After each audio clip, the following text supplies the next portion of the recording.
Hi, I'm Hugo Pierre, standing in the UNISON General Secretary election. My son said to me today, "Dad, the way the Tories are handling the COVID crisis, they're set 8. I didn't really understand what he was talking about to start off with. And then he said to me, "Dad, you know we've got 8-year groups and we're streamed for many of our GCSE subjects?" And I went, "Oh yeah," and we had a little bit of a chuckle about it.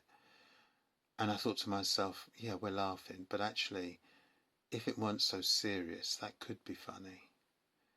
But schools are going back after half term, and school support staff and teachers will be facing a situation they should never have been in if the government had followed a lot of the scientific advice that they'd been given about making sure that the half-term break was longer so that there could be this circuit breaker that could have limited the spread of this disease. The ONS data that's been released recently shows that one of the fastest growing areas for the spread of this disease, one of the fastest growing age groups, is amongst secondary school children. It's only beaten by those in sixth forms and universities. I actually agree with the NEU's decision or statement that they made saying that schools should be closed during lockdown to make sure that it's an effective lockdown. Schools are at the heart of our local communities, but they're also unfortunately the centre of many of the outbreaks of the infections that are taking place. If we had proper test, track and trace that was implemented during the lockdown, that was developed during the lockdown, then that could make the time that we have for a national lockdown be put to good use.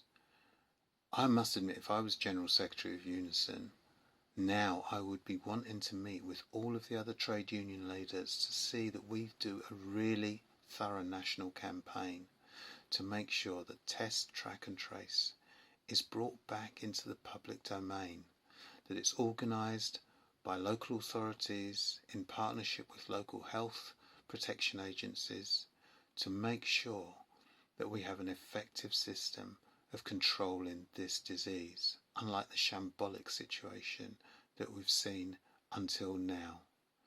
But I also think that the NEU's petition, which I hope, by the way, that the other education trade unions join as co-signatories or whatever we have to do to make that be in a joint petition to the government, we know that's not in of itself is not going to be enough.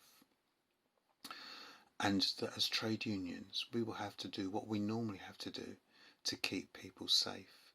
If necessary, that means taking industrial action. Yes, of course we'll campaign, put whatever pressure we can, but we also have to have that threat of taking industrial action to ensure that our communities, our members, are kept safe from this COVID situation. Thank you.